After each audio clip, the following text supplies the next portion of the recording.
আজ সিনেমা হলগুলোতে মুক্তি পাচ্ছে আজব কারখানা, শবনম ফেরদৌসীর রচনা এবং পরিচালনা এবং সামিয়া জামানের প্রযোজনায় এই সিনেমা, এবং এটি মূলত বাউল ভাবাদর্শ নিয়ে নির্মিত একটি সিনেমা। চলচ্চিত্রটির প্রযোজক সামিয়া জামান আমাদের সঙ্গে যুক্ত হচ্ছি তার সাথে। স্বাগত আপনাকে একাত্তর সকালে। শুভ সকাল। শুভ সকাল এবং দর্শকদেরকেও শুভ সকাল। আজ তো আজব কারখানা মুক্তি পাচ্ছে, কেমন প্রত্যাশা এবং আজকের দিনটাকে নিয়ে কেমন ভাবনা ছিল শুরু থেকে, এবং যেই ভাবনা থেকে আসলে এই সিনেমাটির সঙ্গে আপনি যুক্ত হয়েছেন? এখন জন্ম সনদ দিয়ে খোলো বিকাশ স্টুডেন্ট অ্যাকাউন্ট, নিজের বিকাশ নিজে কর। আজকে তো আমাদের জন্য একটা খুবই এই দিনটা অপেক্ষা করি, অনেক সময় ছবিটা বানানো হয়, সেই জন্যই আমরা এসেছি এই দীর্ঘ যাত্রা করে।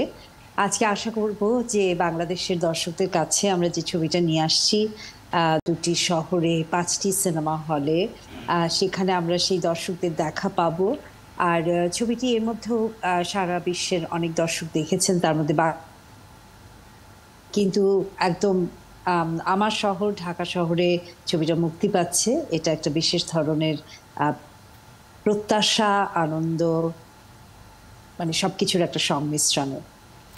যেহেতু সিনেমাটি খুব একটা ঠিক বাণিজ্যিক ধারার সিনেমা নয়, সেই জায়গা থেকে কেমন দর্শক সাড়া পাবে বলে আশা করছেন? আমি আসলে ঠিক এই বাণিজ্যিক কি অবাণিজ্যিক ধারাটা ঠিক সেভাবে বুঝতে পারি না, কারণ আমার কাছে মনে হয় যে এই ছবিতে আমাদের চিরন্তন বাংলাদেশের সঙ্গে আমাদের বর্তমান আধুনিক শহরের নাগরিক জীবনের যে একটা পাশাপাশি যেটা তুলে ধরা হয়েছে, সেটা আমার আপনার প্রায় সবারই গল্প একভাবে দেখলে। তো সেদিক থেকে এটি কিন্তু একদম কোনো ডিফারেন্ট বা ভীষণ ভিন্নধর্মী কোনো গল্প বলছে না। আমাদের চারপাশে আমাদের বাংলাদেশে যা আছে, কিন্তু তার মধ্যেই যা আমরা চোখের সামনে দেখেও দেখি না, যেমন এখন যেসব দৃশ্য যাচ্ছে পর্দায় দেখতে পাবেন, সেরকম অনেক কিছু আছে এই সিনেমাটায়। আর বাণিজ্যিক ছবি ভেবে ছবি বানালেই সেটা অনেক বাণিজ্য করছে সেরকমও কিছু নয়। এই ছবিটির মধ্যে বাংলাদেশের মাটির টান আছে, গান আছে, আমাদের বর্তমান আধুনিক জীবনের নগর এবং শহরের যেই এক ধরনের একটা চ্যালেঞ্জ বা সংমিশ্রণ বা নতুন একটা কিছুর দিকে আমরা যাচ্ছি, তার একটা ছোঁয়া আছে।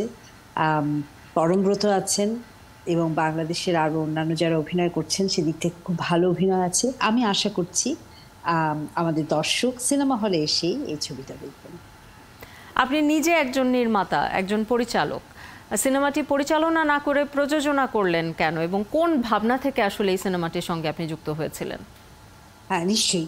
সিনেমাটার কাহিনী নিয়ে যখন শবনম আমার কাছে এলেন, এবং আমার কাহিনীটা কিছুটা চেনা ছিল, কারণ আমাদের একাত্তর টেলিভিশনেরই গানের টানে বলে একটি অনুষ্ঠান আমরা অনেকদিন ধরে করেছি এই ধরনের গায়কদেরকে নিয়ে। সুতরাং সেটা আমার কাছে একটা চেনা ধারণা ছিল। এটি একটা ব্যাপার। শবনম আপনার মতোই আমার সহকর্মী একাত্তরে, এবং তার পাশাপাশি আমি নিজে যখন এই স্বাধীন ইন্ডিপেন্ডেন্ট ছবি বানাতে গেলাম, তখন যেটা দেখলাম যে আসলে ছবির প্রডিউসারের যে কাজটি আর কি, যে পুরো জিনিসটাকে একটা ব্যবস্থাপনার মধ্যে নিয়ে আসা, সেটির সুযোগ কম থাকে বলে একজন পরিচালকের পরিচালনার প্রতি নজর দেওয়ার সময়টা অনেক কমে যায়, অনেক বেশি চ্যালেঞ্জিং হয়ে যায়। তো এইরকম নানা ভাবনা থেকেই বাস্তবেই আমি একজন প্রডিউসার হিসেবেই কাজ করছিলাম বেশিরভাগ সময়। তো সেই সব ভাবনা থেকেই মনে হলো যে এই প্রজেক্টটি হওয়া দরকার, এটি শেষ হওয়া দরকার, এটি একটি সুন্দর যাত্রা হওয়া দরকার, এবং সেই ভাবনা থেকেই আমি এই আজব কারখানার সঙ্গে জড়িত হয়ে খুব গর্বিত বোধ করছি আজকে আজব কারখানা শেষ হয়েছে এবং বাংলাদেশের দর্শকদের সামনে এসে উপস্থিত হয়েছে। আজব কারখানা তো একটা মিউজিক্যাল ফিল্ম। এই ছবিটি থেকে নতুন প্রজন্ম কি ধরনের মেসেজ পাবে বলে আপনি মনে করেন? নতুন প্রজন্ম বলতে যদি আমরা অনেক অল্প বয়সীদেরকে বোঝাই, আমার মনে হয় তাদের সাথে ছবিটা খুব ভালোভাবে কানেক্ট করতে পারে হয়তো, কারণ মিউজিক্যাল বলতে এই ছবিটি সঙ্গীত বহুল, সঙ্গীতের মাঝেই যে সংলাপ হচ্ছে বা সেরকম কিছু নয়, কিন্তু ছবিতে থিমাটিক্যালি সঙ্গীতকে খুব গুরুত্বের সঙ্গে ব্যবহার করা হয়েছে। শুধু গান দেবার জন্য গান নয়, গানটি আসলে সঙ্গীত, বিভিন্ন ধরনের যে সঙ্গীত এখানে ব্যবহার করা হয়েছে সেটি ছবির কাহিনীটিকে সামনে নিয়ে যাবে। আর নতুন প্রজন্মের বা তরুণদের, অপেক্ষাকৃত তরুণদের কথা যদি আপনি বলেন, তাদের মধ্যেও দেখছি যে জীবনের অর্থ, বাংলাদেশের মানুষ হিসেবে জীবনের অর্থ, শিকড়ের কাছে যাবার একটা প্রচেষ্টা, বা শিকড় না হলেও একটা নতুন ধরনের যেটাকে বলে রিয়ালিটি, তার সঙ্গে আমরা যে এই যেই মানুষদের কথা, যেই পল্লীর গায়কদের কথা আমরা এখানে নিয়ে আসবো, তাদেরকে আপনারা সশরীরেই দেখবেন, এখানে তারা অভিনয় করেননি। সেটার সাথে আমাদের বর্তমান জীবনের, শহরের বর্তমান জীবনের দূরত্ব, সেটি আমি দেখেছি যে যারা অপেক্ষাকৃত তরুণ তাদেরকে অনেক আলোড়িত করে। তারা এই গানগুলো শুনতে চান, এই মানুষগুলোর কাছে যেতে চান এবং এদের জীবন দর্শন নিয়ে ভাবতে চান। এটা আমি যারা শহরে আছেন তাদের কথা বলছি। আর যারা গ্রামে আছেন তাদের কাছেও সেই একই, মানে আয়নার উল্টোর দিকটা তাদের কাছে আসে, যে তারা যেভাবে বড় হচ্ছেন তার সঙ্গে আমরা মিডিয়ায় যে জগৎটা বানিয়ে রেখেছি সেটার মধ্যে যোজন যোজন পার্থক্য। তাহলে এই দুটো মানে বাস্তবতা আমাদের চারপাশে যে বিরাজ করছে বাংলাদেশে, সেটাকে কিভাবে এক জায়গায় করা যায়, সেটি হল প্রশ্ন। এই চলচ্চিত্রটির যারা কলাকুশলী আছেন, অভিনেতা অভিনেত্রী আছেন, তাদেরকে বাছাইয়ের ক্ষেত্রে কোন বিষয়টিকে মাথায় রেখেছেন? যদি সুনির্দিষ্ট করে পরমব্রতর কথা জানতে চাই, তাকে কেন সিনেমায় নেওয়া হলো, এবং আর যারা আমাদের দেশের যারা অভিনয় করেছেন তারাও খুব একটা যে অভিনয়ের সঙ্গেই সর্বতোভাবে জড়িত এমনটিও নয়, খুব একটা বাণিজ্যিক ধরনের যে অভিনয় করেন তা নয়, কেন তারা? অন্যদের কথাটি প্রথমে বলি। এক নম্বর কথা, আমাদের ছবির বলা যেতে পারে প্রধান নায়ক বা প্রধান চরিত্রগুলোতে যারা অভিনয় করেছেন তারা ঠিক অভিনয় করেননি। আপনারা তাদের বিভিন্ন রকমের গানের ধরনকে আমরা এখানে ব্যবহার করেছি, জারি গান, সারি গান, ঘাটু গান, পালা গান। সেখানে তারা ওই অঞ্চলগুলোতে যারা নিজেরা এটি করেন এবং পরে বিখ্যাত, তারা কিন্তু তাদের নিজেদের চরিত্রেই এই ছবিতে আছেন, এক নম্বর কথা।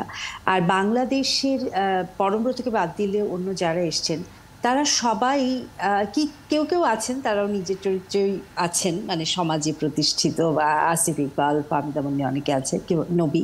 কিন্তু যারা অভিনয় করেছেন তারা সবাই কিন্তু অভিনেতা অভিনেত্রী হিসেবে প্রতিষ্ঠিত বা প্রতিষ্ঠা পেয়েছেন এর মধ্যে, কিন্তু অনেক সময় তারা নাটকে বা মঞ্চে তাদেরকে আপনারা বেশি দেখেছেন, সিনেমার অভিনেতা অভিনেত্রী নয়। তবে আমি দিলরুবা দোয়েল, যিনি একটি গুরুত্বপূর্ণ ভূমিকায় অভিনয় করেছেন, 3 জন প্রধান নারী চরিত্রের একজন, তাকে তো আপনারা সিনেমাতেই দেখেছেন সবসময়, প্লাস অন্যান্য অভিনয় চরিত্রে দেখেছেন।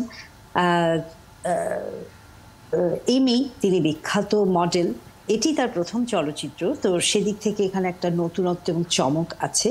আর পরমব্রতর কথা যেটা বলবো, যে এই বয়সী একজন মানে সঙ্গীতকে খুব ভালোবাসেন, সঙ্গীতের সম্পর্কে ধারণা আছে, গিটার বাজাতে পারবেন, এবং অভিনয়ের যে বিভিন্ন মাত্রা এই ছবিটাতে আছে। প্রধান চরিত্র তো পরমব্রতর, সে রকস্টার রাজীব হাসান, সেই অভিনয়ের মাত্রাটুকু দরকার ছিল, সঙ্গীতের প্রতি একটা মানে সঙ্গীত বোধ এবং সঙ্গীত জ্ঞান দরকার ছিল, যেহেতু ছবিটিতে সঙ্গীতের ব্যবহার মারাত্মক। আর তার পাশাপাশি একটা জিনিস আমার মনে হয় পরমব্রতর এই ছবিতে অভিনয় করাটাকে অনিবার্য করে তুললো, যে যখন উনি ছবিটির গল্প শুনলেন টেলিফোনে পরিচালক শবনম ফেরদৌসীর কাছ থেকে, মানে 2-3 মিনিট শুনেই উনি বললেন এটা তো আমারই কাহিনী। পরমব্রত নিজের জীবনে যে জার্নি সঙ্গীত নিয়ে এবং সমাজ জীবন, গ্রাম, শহর নিয়ে, তার সাথে কোথায় যেন এই চরিত্রটির একটি মিল তিনি খুঁজে পেলেন।